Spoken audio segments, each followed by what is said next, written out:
Nothing ever stays the same, Jack. Nothing No. ever stays the same. The Padres do. That's just like you said Yeah. yesterday. I've seen this movie before.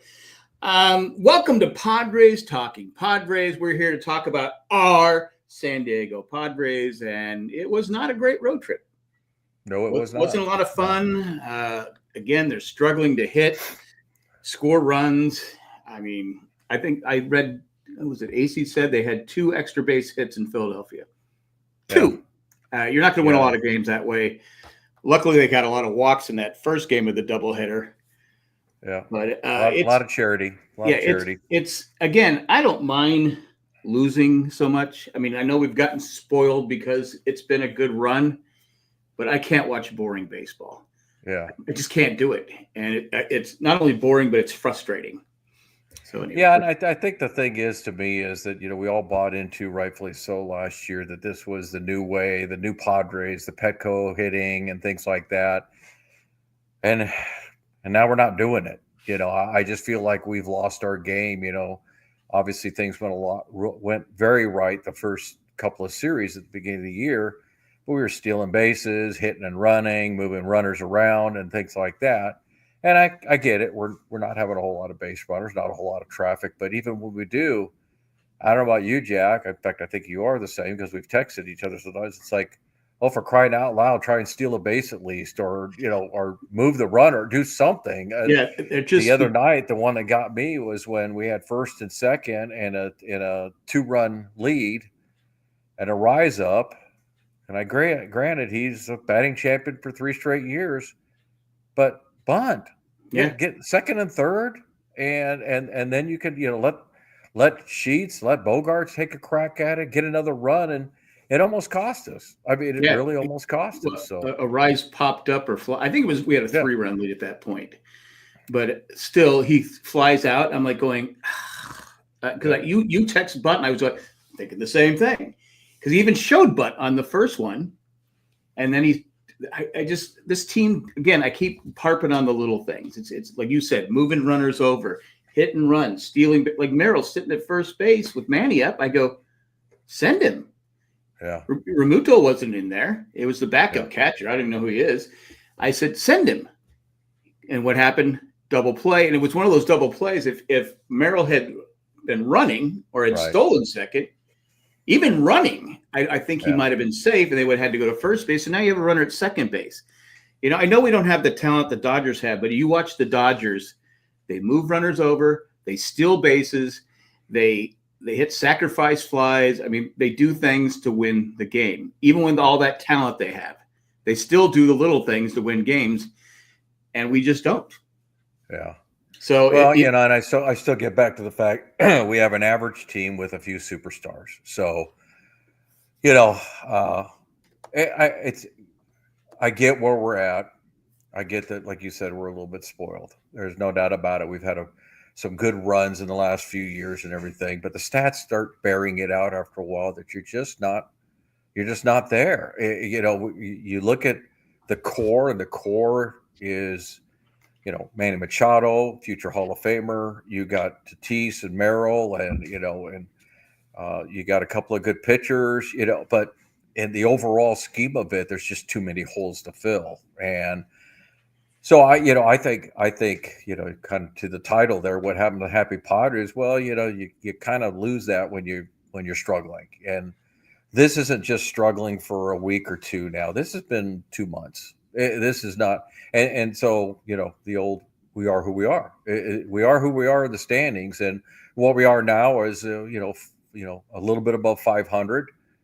But is that going to be good enough to make the playoffs? And I hope we do. I hope we turn it around. I hope all this slight injuries that we've had, that have cost us some games, and some guys start heating up. And I'm not giving up on the season, but having said that, I think it's time to think about either a big deal or a big deal.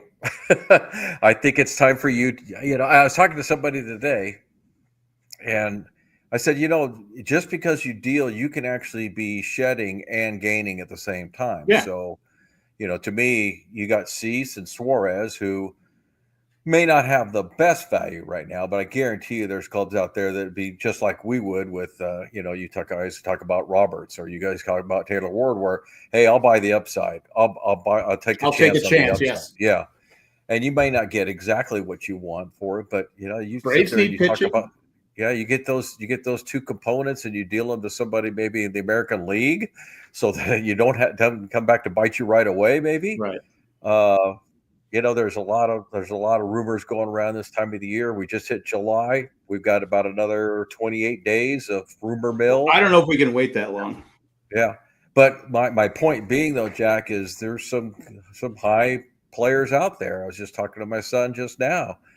Rumors have it Acuna wants out of Atlanta. And I don't know if the Braves want him out of Atlanta, but he's apparently not happy there. And you start thinking about big deals. I was talking to my buddy today, and I was like, what would you think? I asked him his opinion. I said, what would you think if the Padres offered basically whatever the Braves wanted from the youngsters, including DeVries, for Acuna and Sean Murphy, both under contract for the next 4 years? Both, $17 million for Acuna for this year, next year, and 27, and then 28 and 29, he's got club options. And then you've got Sean Murphy, who is $15 million for the next 4 years. And so you're adding $32 million, but it's all straightforward. There's no escalators in there, Right. all that.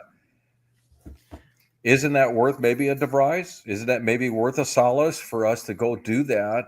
You've got your outfield set for years. You now have your catcher who's just 30. So he's not an older catcher. He's got some legs for it. They got a young catcher over there. I got to think that maybe the Braves would bite at something like that. And to me, that's not throwing up the white flag. That's reloading. That's reloading. That's using your farm system. And maybe you say, hey, we'll give you a Suarez on top of it, or whatever makes that deal. Because Acuna, he's friends with Tatis. Yeah, they're really good friends, and he's a spark plug. Yeah, he's a spark plug Tatis used to be. Yeah. So I would do it in a second. Yeah, I would do it. And I don't know if the Braves are ready to offer that. I'm just speculating from what everyone else is speculating. Which, like I said, for the next 4 weeks, you'll hear all sorts of outlandish offers and deals, and who are we to know if they're even available or not? But. Well, I know I posted something on Twitter before we started recording. I said, Luis Severino is not happy in Oakland, not Oakland, Sacramento, and they're not happy with him. He wants out, and he's got a pretty big contract. I said, well, I'm willing to trade some young players and something, but I want Rooker, and I want their catcher, and I want Miller, but I'm willing to give them a lot of young talent. And I said, well, they might do it because they're a cheap organization. Would they be willing to get rid of that contract and trade us what we're giving them young talent? I don't think so. I don't think so because the whole statement of them getting Severino was to show the fans that they meant business. And if they jettison Severino, that wouldn't be the deal that would aggravate their new fans. Well, it would be the fact that they're getting rid of the core of their new team. So I don't see them doing that. I get it, but if you give them, maybe you give them DeVries and you give them Salas and you give them, I forget the other guys. I had Mayfield. Is it Mayfield? And I had Estrada in there. I had a lot of young players. But why? I don't know if we want to do that. I mean, that's not Acuna, bud. I mean. But to me, if I'm going to give up the farm system, I'm going to give up anybody. The DeVries, we call them the DeVries types of deals. Then I want superstar, and I want talent. I want something I can hang on to for more than a year or two. And to me, Rooker and Langelier and all those guys, they don't fall in that category. That's not enough. It would just solve our problems right now. Yeah, but I don't want to. Because to me, the deal, not to say my deal better than your deal and all that kind of stuff. Oh, I would take the Acuna deal first. It's more of to me, if you're going to make a deal of that magnitude, then I want solutions for the next 4 years. And that's what, I did a little digging to make sure that I wasn't just speaking out my what, but with the 4 years of control for both Acuna and Murphy, to me, that would make it worth it, because that's not just a year and a half rental or one club option and at the end of next year.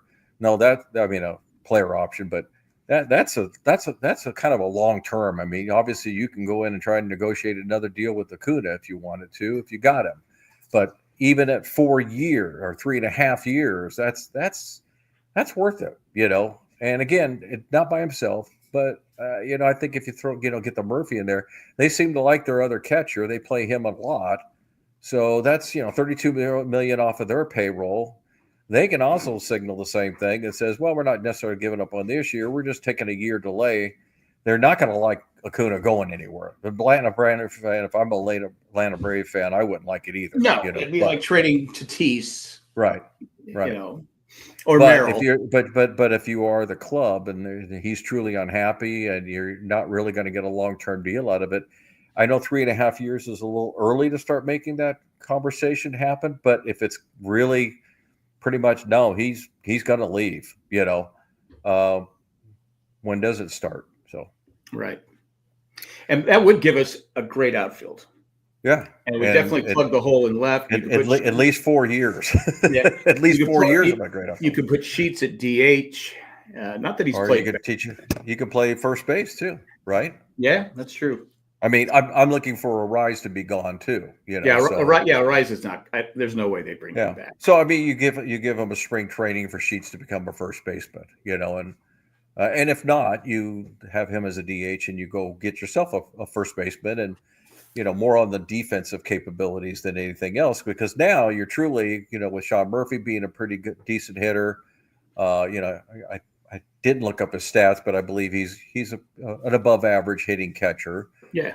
You're talking about he's better than he's better than what we have. Yeah, and so now you're literally talking about whoever the ninth person is not bad at all. No. I mean, and this is kind of goes in, so I've tried to be consistent. This goes what I started saying 2 weeks ago.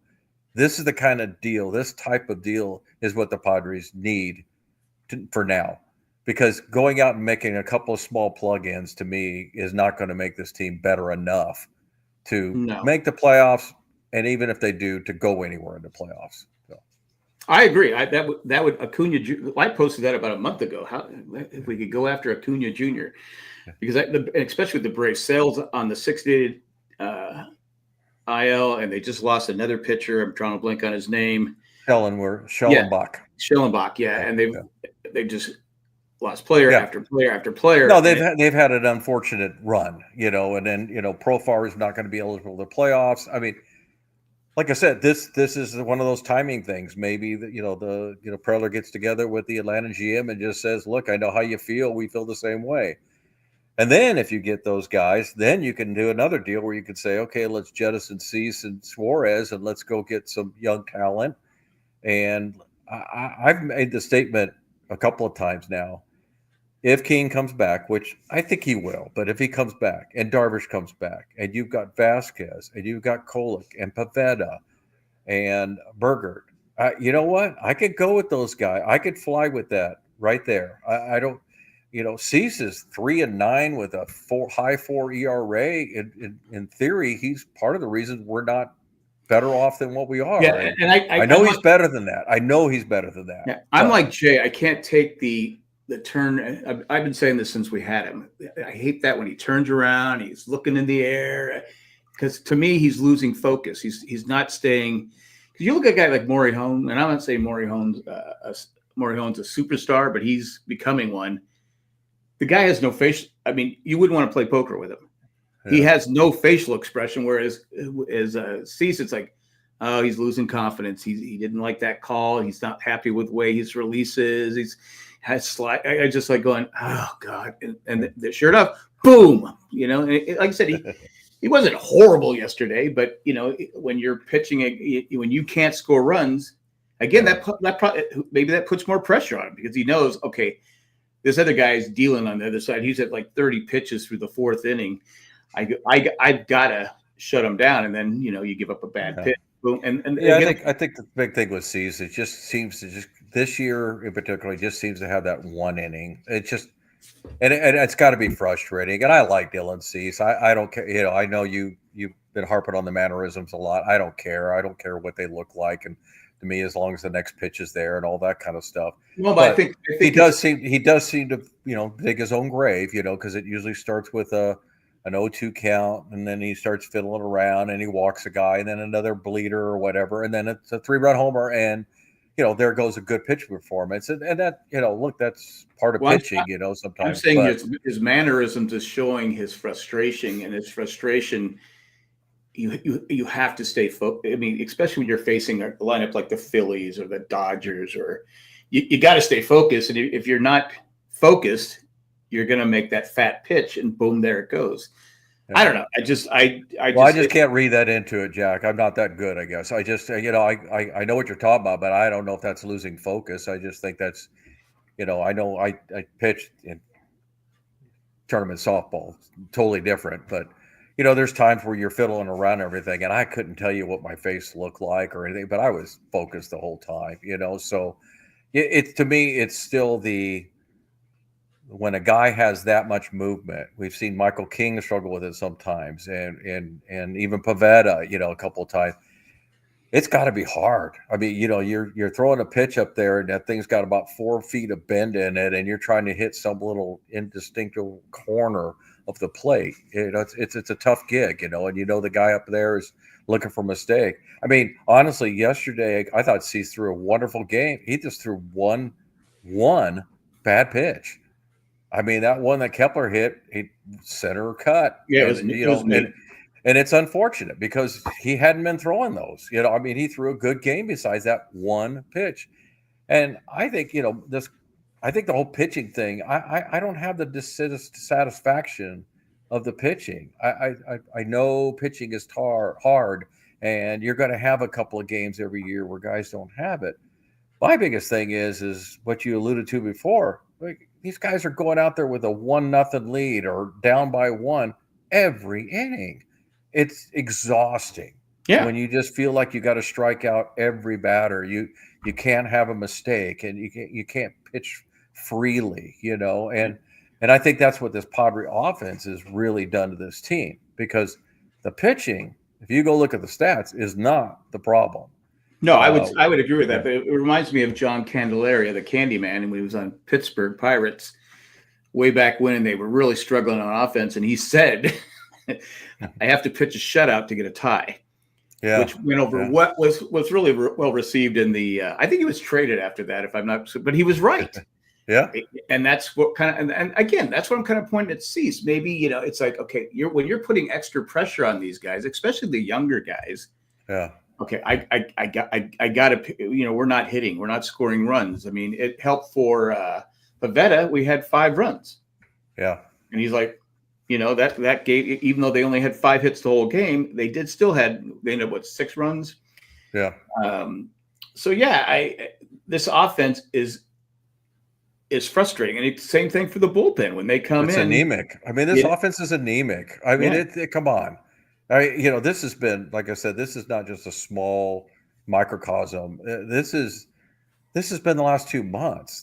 There is just no life in this offense. It's literally 1, maybe 2 guys at a time, and out of a 9-person lineup, and we just don't have that kind of pop. We get an occasional one from Sheets, Machado, but yeah, so if you're not going to have any pop, you got to move runners, you got to have base hits, and we're just not doing it. I mean, we could point the finger at 8 different guys.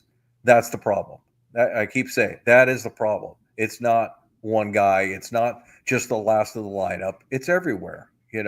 When's the last time we scored in the first inning? Yeah, it's it's tough. Yeah, Michael, you know what that feels like. Yeah, and as a fan, it is the hardest thing to go through. It really is. We all want the excitement of baseball. The running the bases and stealing and moving around and all that kind of stuff. And it's funny how we can live with a little bit of bad pitching, but when we got lineup, day after day of not scoring, it's just enough to just put you to sleep. Yeah, it's hard to. It's again, like I said, I can watch bad baseball opposed to boring baseball. And this is just boring. It's just like, all right, hey, we got the first two guys on, and they're still sitting there after 3 outs. Yeah. And you got Bogarts who can steal bases, Merrill who can steal bases, Tatis who can steal bases. And they're just, how do we score that first run? I think you're being generous by saying the first two guys are on, though, Jack, because I've noticed the opposite. We get 2 outs and then we get a guy on, and then we that happens a lot. But yesterday we did get the first 2 guys on, and they just stood there. And I was like, God, this team. That's when I stopped watching. I go, okay, I can't watch it. I've watched. It was a doubleheader. I've watched a lot of baseball. I had to struggle through Suarez, who always goes through this. I think what happens is his fastball is not as electric, say, and it's just, and his location is off, and they're just teeing off on him. I mean, I kept saying, oh my God, I hope Adams is warming up. I mean, what are we doing here? What are we doing here? And he was able to get Schwarber out. Schwarber out. Schwarber. He's on my team. I should know it. Schwarber. They should be able to get. I mean, he got him out with a high fastball. It looked like Merrill swinging up there. But and I do believe, because I've been saying it for about probably over like 2 weeks now. I think Tatis isn't injured. I think it's got to him. I think getting hit, and every team is throwing him inside. He's not comfortable. He's not comfortable. I've really been watching him in Cincinnati and against Philadelphia. He's not striding into the ball. He's basically swinging with his arms. Yeah, it's funny. I got a stray hit. As you know, on Twitter, you can have the people you're following, and then there's the For You, and so I went and looked at the For You, and I thought it was funny because Kurt Bravacqua tweeted that Tatis, basically insinuating that Tatis is having a problem hitting because he's waiting to get hit by the pitch. Yeah, I saw that. He says, and you can't be an effective hitter if you're waiting to get hit. And so it's easy for us to sit here and say, oh, well, just step in there and, but when you've been beamed as many times as he has and up high and constantly getting the dirt, it's got to affect your psyche. I think it has. And you're only human. And I'll point to it. When I was playing baseball, softball, I was never afraid of the ball, ever. But then we played that lakeside field with the terrible lighting and all the rocks. And I got hit so many different. I remember you got hit in the head one time, bounced up and hit you in the head. Because you just lose sight of the ball. I go, and we go play at another field, and I was the same way. I was like, oh, I'm flinching, and it's like, oh, that field has just killed me because you get hit so off. So again, I'm not putting myself at Tatis's level, but I get it. He's been hit. He's been hit in the forearm. He got hit on the hand. He's been almost hit in the head. I don't know how many times. He gets hit in the back. Those balls are going like 99 miles an hour. I mean, he's definitely is thinking about not getting hit. Yeah. And I think but again, it's not just him, and he's still putting up, decent numbers and everything. Again, he's in the top 10 of WAR, and I know Jay always says, well, that includes defense. Well, I don't care. I mean, still one of the best players. But defensively, he's not affected. No, I understand. But again, though, I know they're not Tatis-like numbers. He's still hitting 260s. He's still got 15 bombs. He's still running the bases, consistently great. So, I get it. We all have these real high expectations of Tatis. He's like 18th on my list of concerns. I mean, truly. It's like, you know what? Yeah, I could get frustrated because I don't think he's where he could be, but he's not the biggest problem. I mean, we've got so many other problems. To me, I put him up higher on the list because, again, he's the straw that stirs the drink. When he's this Tatis right here, and people watching can see it. And the reason I have a sad face on there, that's Higgy. This is from last year. So I said, I got to cover up the player from last year. So I put a sad face on Higgy. But this is the Tatis. He's the guy that puts a spark into the team. Like you said, there's no spark. There's just no spark. And you sit there and go, all right, where's that guy that just gets because even Machado said a few years ago, he gets me going. He makes me want to play. And I think that's what we're missing. And like I said, I saw a little bit yesterday when he kind of got picked off, but he stole second. and then ended up on third, and that was our only run, right? Well, like I said, we can agree to disagree. I just think that the whole happy and spark and all that kind of stuff can only go so far.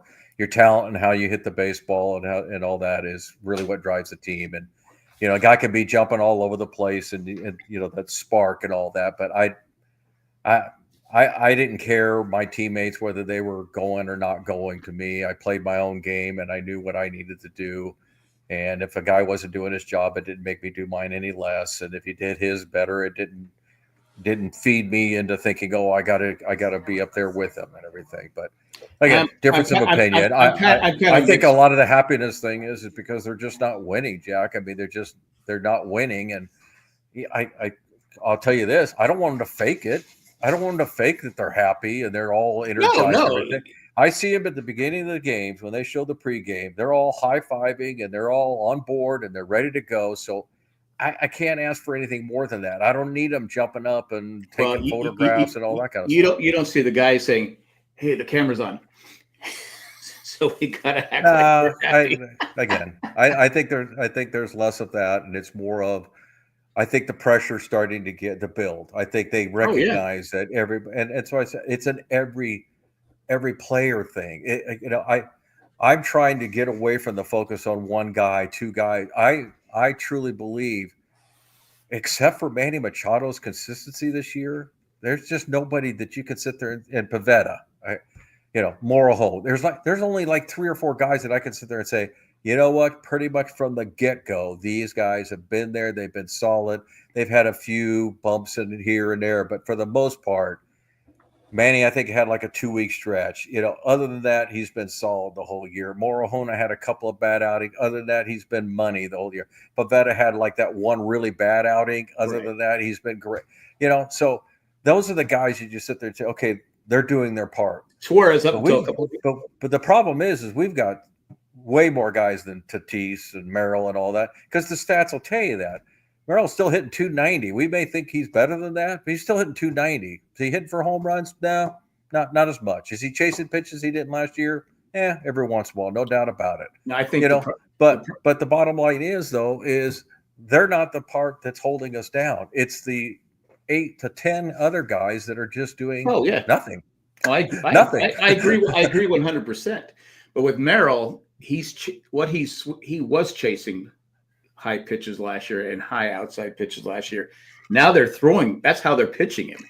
He's not getting those pitches to drive. The book's out on him. Right. So he has. But he's still hitting 290. Yeah, but but they said again he can do better, Jack. I saw a stat from the big. Was it yesterday? He's hitting like 228 since a certain time. So he would start out great, but it's how they're pitching him. He's a smart player. And yesterday he looked a little more patient at the plate. Took a couple of walks. Yeah, took a couple of walks. And I said, okay, he's a smart player. I'm not worried about him. I'm just saying, if I know, like you said, if I know a guy's going to swing at a pitch high and outside, where am I going to throw the ball?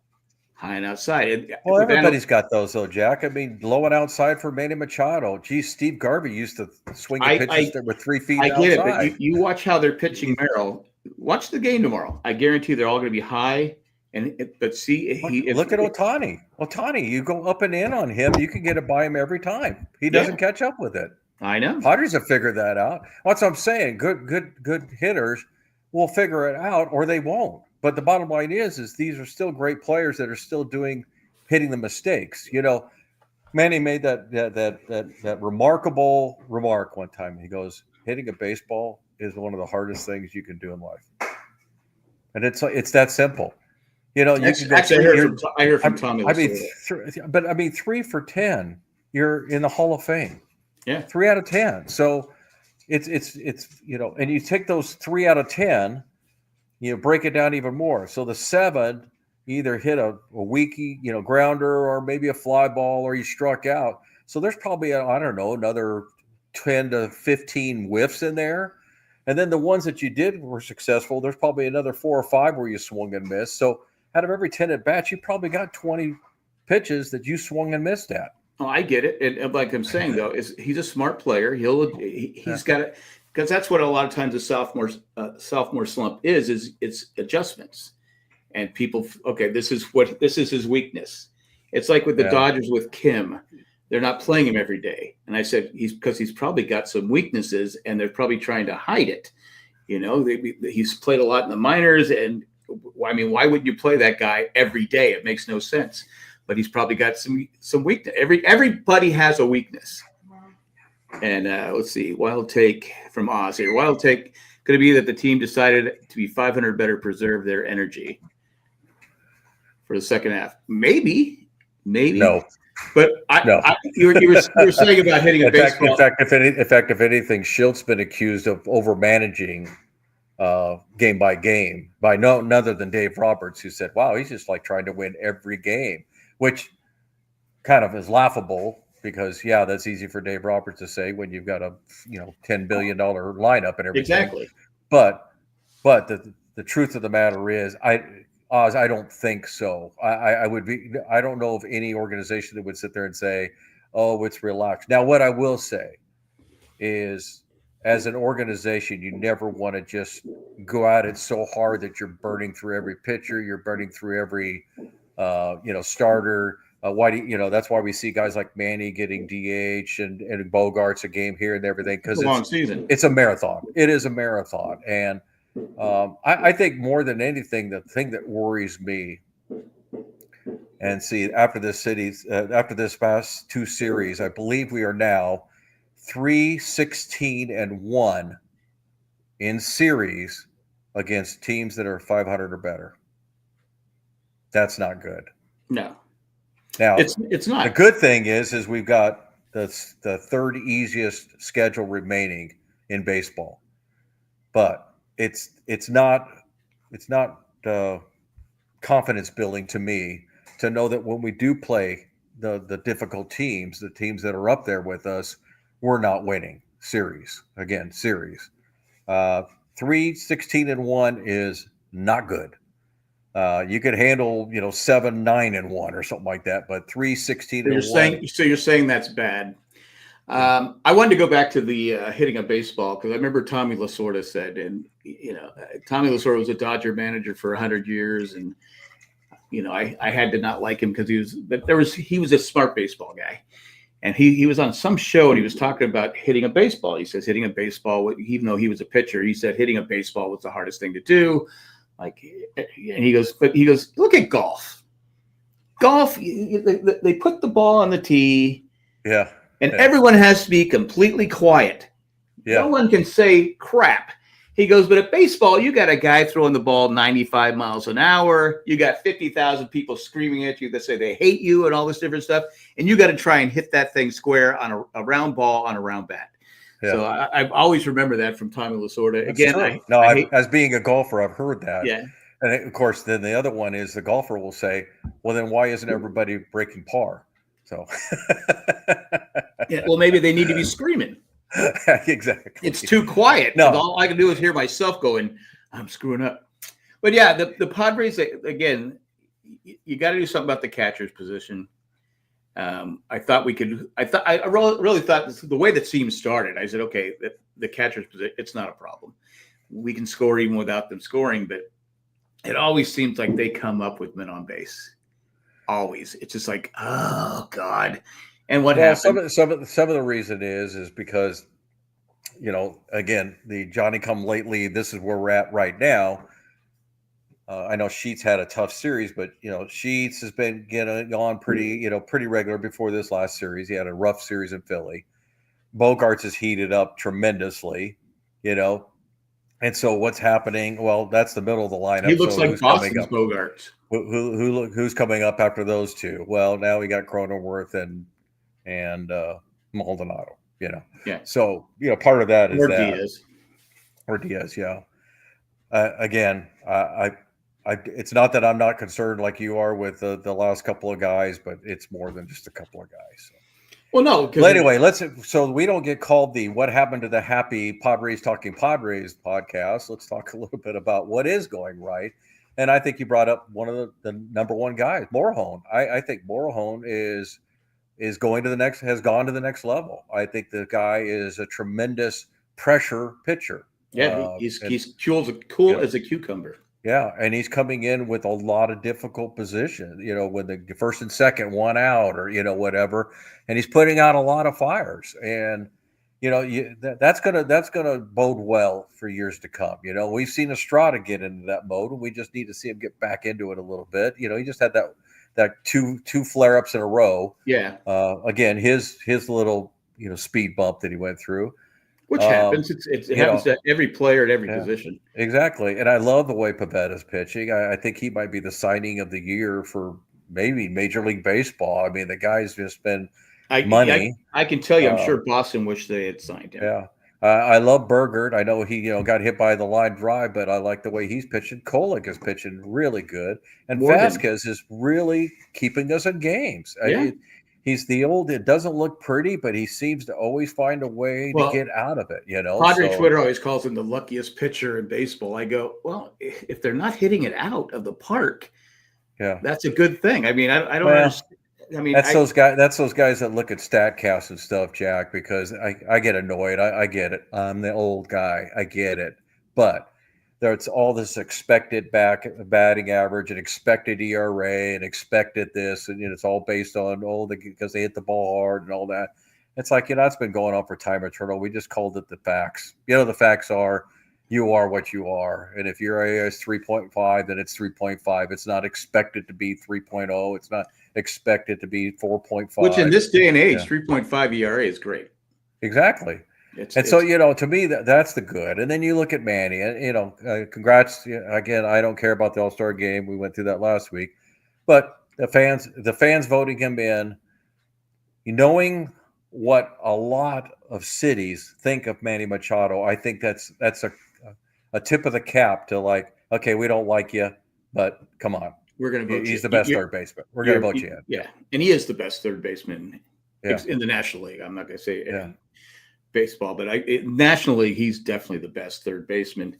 That's a good. But with Maury Home, I like it. He's pitching better, so people said, "Well, we should make him a starter again." I go, no, leave him in the bullpen. Why do we always want to move somebody out of a position they were successful in, right? Yeah, I sometimes sit there and think that maybe I'm that guy with Merrill, because you know what? When he hit sixth all of last year, he was doing just great.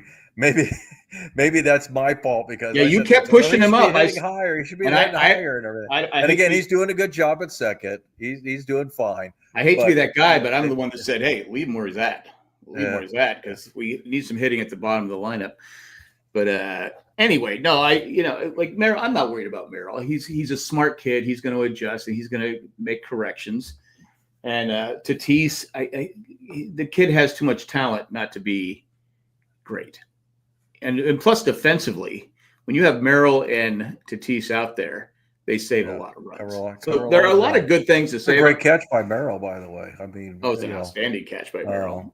I had good timing, everything. I was doing something else, and I was out and about, and I was like, get a text. I see great catch. I go, well, I don't know what that means. Yeah. But then when I saw it, it means great catch, Jack. Well, I know it means great catch, but I don't. It was a game-saving catch. No, it was good timing, and it just shows the growth that he's had. Was it spectacular? No, it was a really great catch. I would say it was. He didn't have to. Well, he didn't have to climb the wall, is what I'm saying. To me, what's the guy in Oakland? The guy that Dwayne Spider-Man. Clark, I believe it. Oh my gosh, the guy's just unbelievable. I mean, that catch he made about 2 weeks ago is you can't do any better. It's the Angels. You can't do any better. I mean, the guy literally climbed the wall, reached over the wall, was literally 3 feet over the wall with his glove and caught the ball. You can't do any better now. Well, I think with Merrill, he didn't have to climb the wall on that. His leap, he was up quite a bit. He was up there. I'm not trying to say it wasn't a great catch. I'm just saying Merrill on his catch. I didn't bash him. You did. I didn't bash it. I said it was a great catch. You bashed me because I didn't say it was the most fantastic catch ever. So yeah. He didn't have to climb the wall because he's tall. Tamara Glaffelter says. Yeah. You put those two in comparison, and you know what? I love Jackson Merrill, but you put those two in comparison. Yeah, the other catch was remotely close. It was amazing, but if Merrill had to climb the wall, he'd climb the wall because he's a great player. What I like about it is his timing is really good on a lot of stuff now. And That takes some time. That takes some time, and for him to, in a year and a half, basically, to become a very, very good, if not excellent, outfielder, says a lot. And a lot of it is reading off the bat. In center field, you do have the luxury of you get to see things coming and side to Yeah. side and all that kind of stuff. But it can also be very difficult. I didn't play center field a whole lot. I played left field a lot. I always thought left field was real easy because, yeah, but basically, except for left-handers, slicing one over, everything's really easy to see coming your way. But center field, it is a little tricky because those ones that are straight at you are the difficult ones. I mean, when the ball is just coming right at you, you can't tell if the ball is going to go over your head or if it's going to come up short. How did it hit off the Well, bat? I thought right field was the hardest because It is the hardest. Yeah. because of the way because you don't have a lot of left-handers and especially when you're playing, and the ball would I go, oh crap! I hated playing right field. I hated playing the outfield. To be honest, I just didn't like it. It's too boring out there. You have no one to talk to. But yeah, I love Merrill. Like I said, the way he's adapted to play. I mean, he was a shortstop, and they said, okay, in like 2 weeks, they said, okay, you got to be a center fielder, and was fantastic last year, and he'll win some Gold Gloves. So yeah. So if we can get Acuna Jr., that would help. But I also think that the kudos to Gavin Sheets. You talk about a guy that almost embarrassingly so about a month and a half to go went after a fly ball and he just got turned around. And it was a difficult fly ball when you really look at it from a factual perspective. It was a difficult one. A veteran probably would have been able to read it better, so to speak, or not a veteran, but somebody who's played left field all their life, probably been an easier read and everything. But he has made some really, really good plays out there. Now, I'm not trying to give him a Gold Glove or anything, but this is a guy that we were worried would be a detriment out there, and I don't see that anymore. Not I now. think he's played a very solid left field, and again, this is why this team still cares. They interview him. He says, "Yeah, I'm out there with Garcia every day. Learning a little bit more. What way to turn, how to go after things, and so I know these guys are out there working hard. Bogey, they say his work ethic is far beyond anybody on the team. They said there's nobody will ever outwork Bogey, and that hasn't changed since he was in Boston. And his old Boston teammates say the same thing. It's like, oh no, Bogey is always the hardest worker. The guy's always doing stuff, So I think the spirit of this team is kind of what Oz is referring to, I think, is when you get to the second half, there's a certain energy that everybody gets, not just the Padres, but everybody gets. You get past that All-Star game, and all of a sudden it's like, okay, now we're going down the stretch. Now, some people would say if you have that energy all year long, you burn out. And I'm kind of in that camp. You can't treat every game like it's the World Series. You can't go through everything in your mind. Oh, how could we have won that game? Because you will drive yourself nuts. Because almost every baseball game in the history of man has a turning point where you say, if I could have done something different there, if something else would have happened, it could have totally changed the way the game went. But I think that this team has shown that they are a second half team. Schilt has never had any problems in the second half. In fact, his teams have excelled back with St. Louis and with the Padres. So I think there is another gear coming. As a Padre fan, I'm hoping that they kick that in, and I'm confident the Preller will do something, whether it's what I want or what he wants or what somebody else wants. I don't see us just sitting here talking in 4 weeks about, well, we didn't do anything. So, as much as people want to bash Preller, I'd say most of his trades he's made at midway point have been really good. So I'm not really worried about his trading ability, and you can say, well, he gave up too much, but we all clamoring we want to win. So yeah, it's kind of like that. Did you see the interview with the Arizona manager, Jack? I did not. The GM, excuse me, and I thought it's what I've always wanted from a GM, and I think Preller's this way. He just maybe hasn't been asked the same question, but they brought the Arizona Diamondback GM, and they were doing an interview with him, and they said, so what's the problem with this team? Is Terry Lovello the problem? No. Are the players the problem? He goes, no. He goes, this is mine. I own this. I put this team together. Is it injuries? No, everybody's got injuries, you know, and they basically, the interviewer was almost trying to give him an out. And he was like, no, this is me. I did this. And I feel the same way about Preller. Preller will tell you, it's like, I think if you ask him the same question, it's like, no, this is the team I put together. If it doesn't work, it's on me. You know, Right. these are the players I wanted. This is the team I wanted.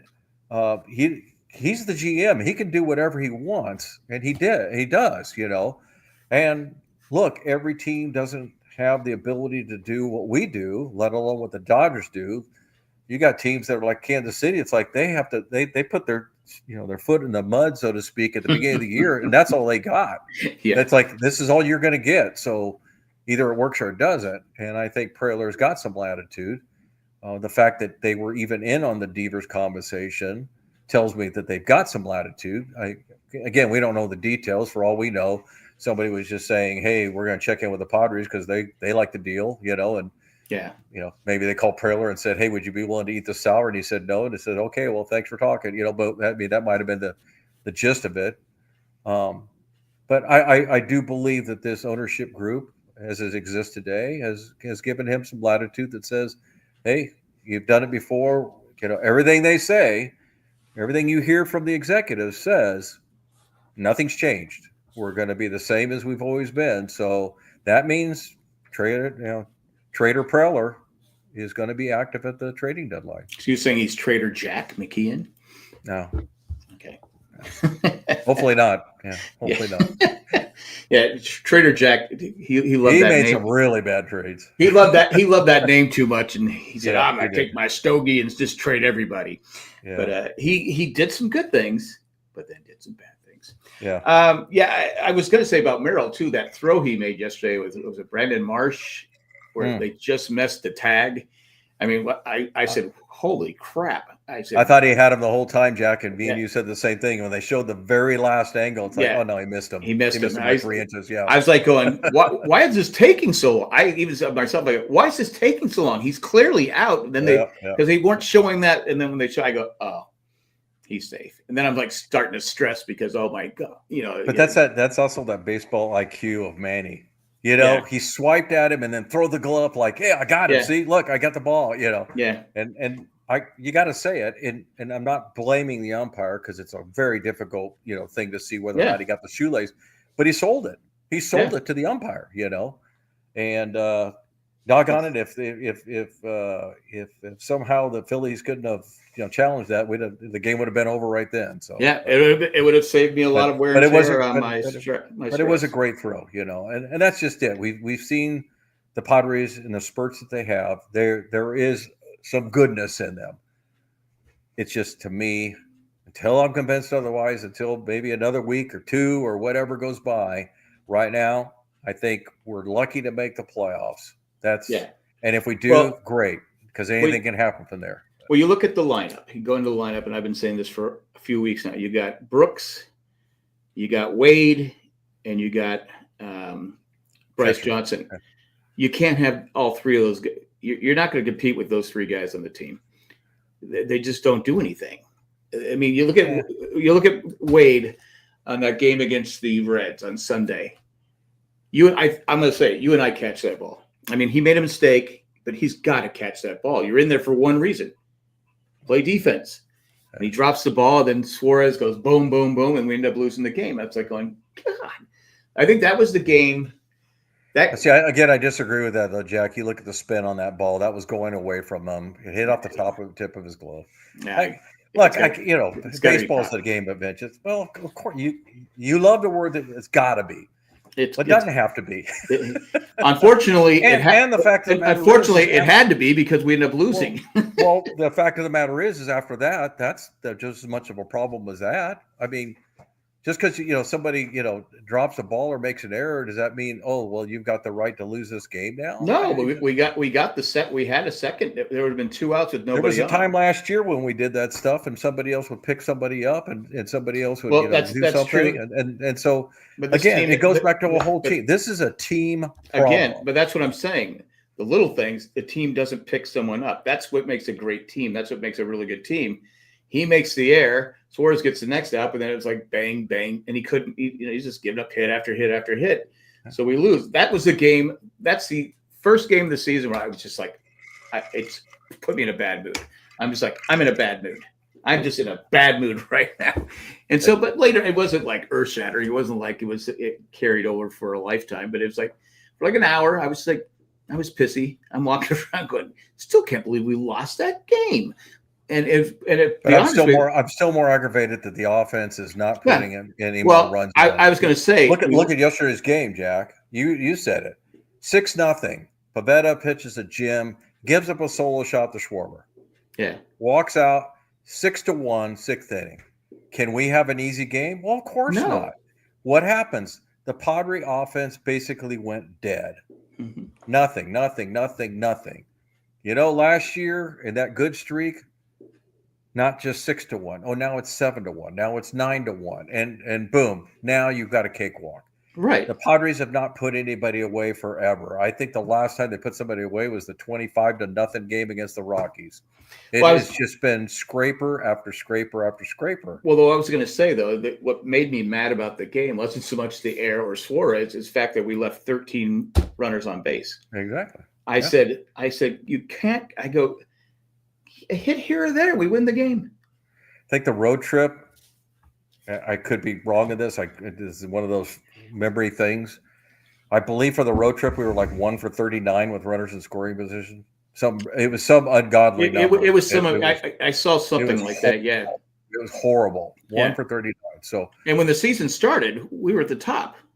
Well, again, those 17 games put some kind of a figment of our imagination thing in there. I think it's only fair. I mean, it's only fair as a fan. They were playing such good baseball. You're like, okay, this bullpen is money, and the starters are pitching well, and we're getting hitting, and it just stopped.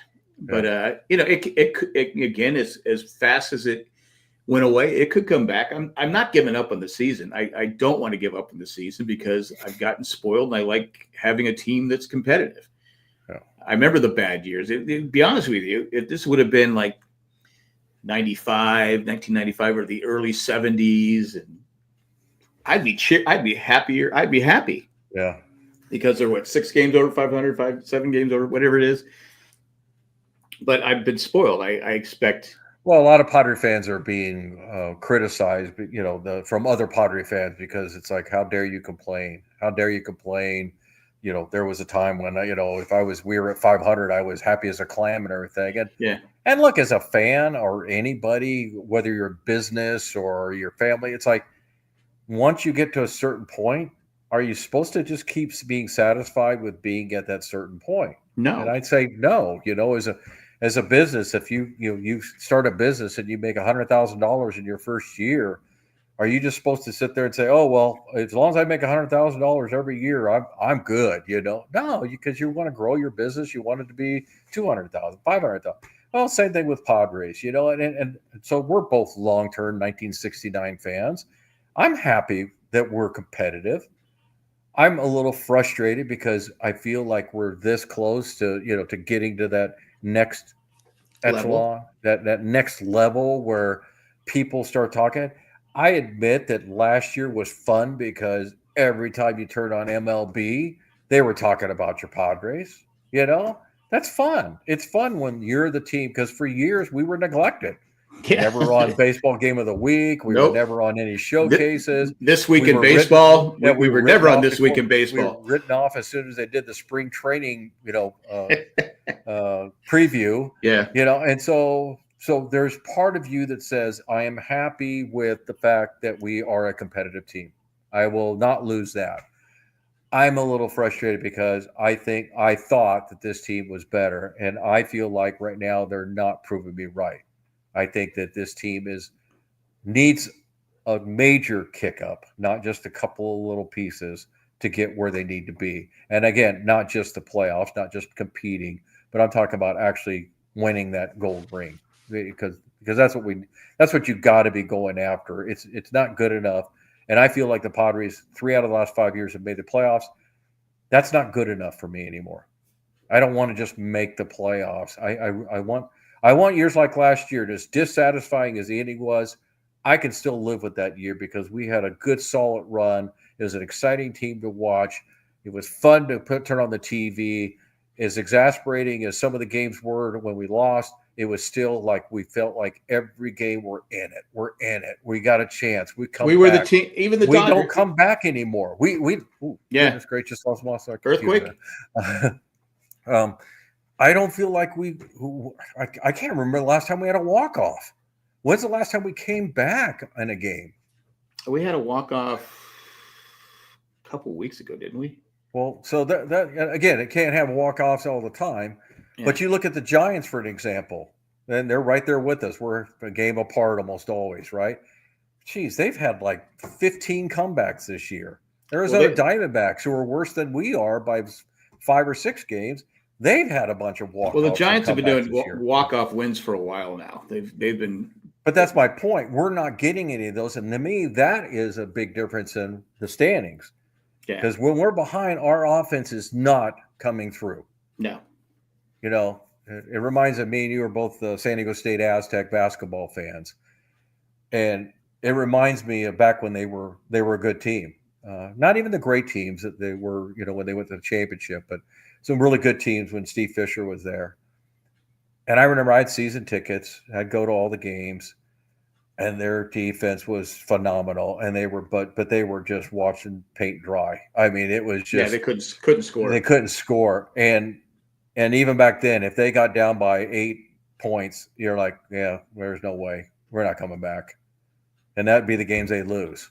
But if they were within 2 or 4, they could go back and forth. But more times than not, if they got down by 8, 10 points, we're done. Well, they also weren't good free throw shooting. Well, they didn't have any offense, is what it comes down to. And so, kind of that's what I feel like I'm living through with the Padres right now. The offense is just not showing the ability to strike quickly and to get us back into games. When we get down by 3 runs or whatever, I'm just kind of like, click. Yeah. You know, whether I physically do it or whether I quit kind of paying attention, because it's like, the firepower's not there. The spark is not there for this offense. So. Well, that's kind of why I put this the thumbnail on here, because that was last year. This team, they knew they could come back, and I think again, it's you know, as anybody who's played sports or anyone who's living life, anything that you do, if you can't achieve what you think you're capable of achieving, and that's what they're doing. They can't, like you said, once they fall behind, it's like they got to be thinking the same thing. It's like, oh crap. Maybe it should have been what happened to the resilient Padres. Yeah, there you go. But it's because I honestly, I think I look at, again, you look at them, they don't look like they're having a bad time. I mean, they're not out there just scuffling and kicking in the dirt, but they don't have a whole lot to be happy about. They don't have, they're not having success, And again, I don't want anybody faking it. I don't want a bunch of clowns in there, goofing around. And what's the money ball when Brad Pitt goes in there and basically destroys the water cooler with the bat because they're out there, they're in there partying, and Jason Giambi's up there, Jansen on the water cooler and everything. And he goes, "Is this fun? Is losing fun?" No, it's not. So. That's what happened to the Happy Padres. I think it's more Bull Durham when he a little bit of frustration because they're not clicking on all cylinders. So, like Bull Durham when he throws the baseball bats in the shower. Yeah, bunch of lollygaggers. Lollygaggers. All right, so we're getting close here. So what we got Texas at home, and then that's followed by. They get their next 10 games at home. Arizona comes in, and then the Phillies to finish off. So it's 3-4-3. We got 10 games before the All-Star break. We have 4 against the Diamondbacks. Yep. So I don't like to do the whole, but the next 10 games, I'd love to see at least 6 wins. I think you just kind of need to finish the first half on a high note. Texas isn't playing that extremely well. Arizona's, if they weren't in their division, I'd feel for them because they've lost probably their best player, their best pitcher. Now, having said that, Ketel Marte is just absolutely on fire right now. Yeah. They've still got Eugenio Suarez. No, They've got a lot of guys that can still kill us. So offensively, yeah, but their bullpen is still they're brutal. pitching. Their pitching is bad. Yeah. Because Gallen's not pitching the way he's capable of pitching. Merrill Kelly's been all right. He's been all right, but and then losing Burns was a huge blow. Then we didn't even talk about the Dodgers yesterday. They lost Muncy. Yeah. And I don't know if you heard what Kershaw said. Oh, that's just that's typical Kershaw. I mean, congratulations, 3,000 strikeouts. Yeah, only 2,700 pitches. No doubt. First ballot Hall of Famer, awesome pitcher, 10-cent head. Yeah. Are you kidding me? I don't understand what he was trying to do there. They were up by 2 runs and he's trying to steal third. What? Really? Like you're questioning the other team stealing? That's typical Kershaw. He's got a little bit of whiner in him. Oh, he's not got a little bit of whiner in him. He's a whiner. Yeah. He's the talent is there. And if he was a Padre, I would, but I wouldn't even defend what he said. I'm like Dodger, because I was on the Twitter today and I said it was 4-2. It wasn't. We're supposed to lay down and let you guys win. And I go to be fair. It was Muncy's fault. Even though he made the great tag, he literally jumped the bag. He's straddling the bag. Yeah, he jumped in the path of the runner. Yeah. And that's where the throw led it. Look, there's not. I will disagree with you, Jack. It's nobody's fault. There's no fault in it. It's one of those things that happens. Yeah, it's like but what I'm saying though, it's like the other day when Fernando slid in a second, feet first. Yeah, his cleat hit the bag and then bounced up and hit Trey Turner in the ankle. Perfectly innocent thing, but you know what? Stuff like that happens. I mean, he could have just as easily broken Trey Turner's ankle. What are you going to blame him for sliding? He went in feet first. What I'm saying is, you had Dodger fans, a lot of them, complaining that the player did it deliberately. I said he had no path. You had Muncy jumped in front. He's going face first too. Yeah. I go if I'm going to try and hurt somebody, am I going to slide with my hands up? Yeah, I go. So if you haven't been on Twitter, if you go to a lot of, there's some Dodger fans like, hey, come on, it was just an accident, just baseball play. But there's a lot. I had someone call me the R word today because their argument was, I was responding to a Padre fan who said something. I go, there was no intent to injure there or something, whatever I said. And they said it was a bad play because he got thrown out. And they said R word. I go, wow. And I said, okay. I said, so no one should ever try and steal a base. How many stolen bases did Ohtani steal last year that didn't matter? Yeah.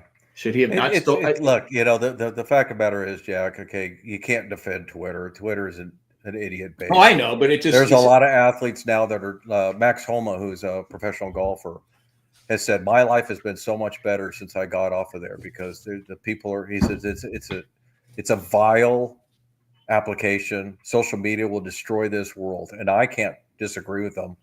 I've tried really hard. I hardly ever comment on Twitter. I just read it because of the information I get from the baseball writers and things like that. But I don't dig any deeper than that because there's just a bunch of idiots out there, people who just are trying to rile people up, people who just want to incite. So anyway, it was like, whatever, I said, that makes no sense. But anyway, so anyway, we got this thing. So I did see where Muncy said that he's expected to be out around 6 weeks or longer. So it doesn't look like it was a tear, which is good for him because at his age, a tear would probably be the end of his career. Yeah, I don't care how much I don't like players or whatever. I never want to see anybody. No, and that's terrible. It really is. I mean, and he's having a pretty good year. I guess Mark Grant caught a lot of flack because he said when they were talking about the voting, it's like there's no doubt who the better third baseman is, and of course. So is that why he's been punished and put on? Well, people take umbrage to that. It's like, oh well, and then they show the WAR and all that kind of crap, and it's like, come on, really? Like let's be. It's like me saying, "Oh, Kershaw's a bad pitcher because look at his postseason record. He's He's 4.6 in ERA in the postseason. He should make the Hall of Fame. Yeah, he should make the Hall of Fame because come on, Is that why? So you got to define who's a real baseball fan versus just a homer. So Yeah. and So is that why Mud's been on the radio? Because that's been speculation that's why he's been on the radio. That who? That Mud Grant, why he's been on the radio. Oh no, I've heard this is just a yearly thing that they do. They like to switch them around. They get Tony on there. Yeah, I got it. Again, because I don't. What did Mud say that was wrong? Nothing.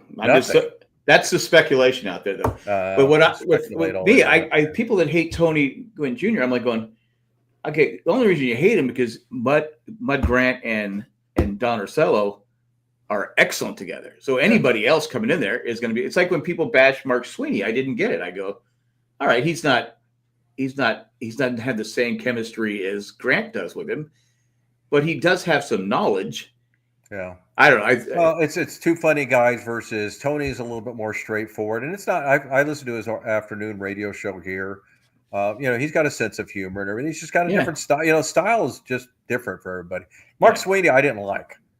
And the biggest reason I didn't like him, quite honestly, I wouldn't expect him to be a homer, but he was always anti-homer.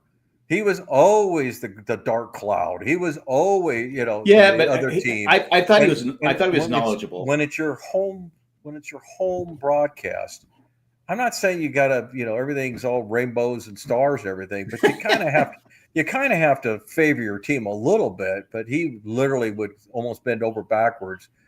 And I'm thinking, okay, if you were a national broadcaster, then yeah, I get it.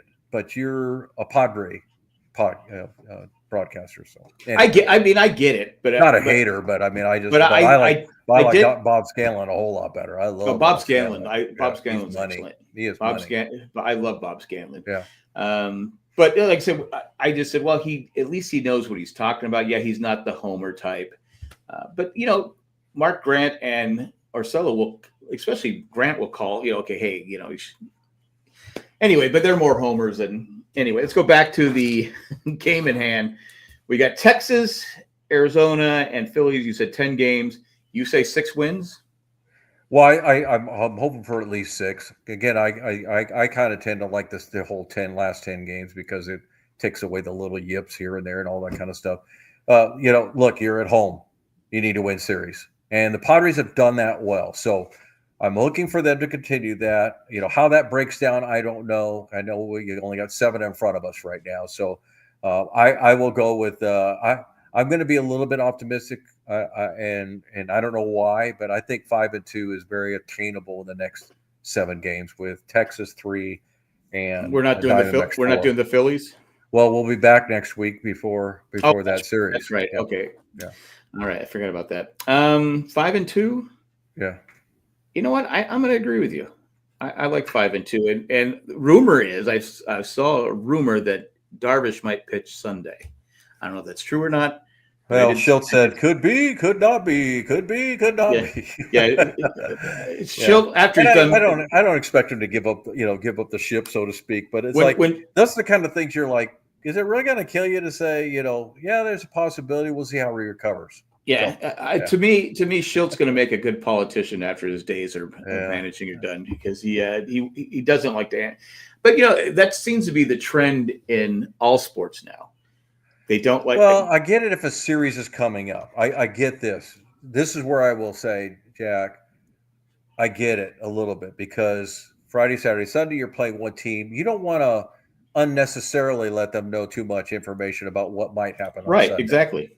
Like what am I going to do with my bullpen? Maybe that changes the way I do things and stuff like that.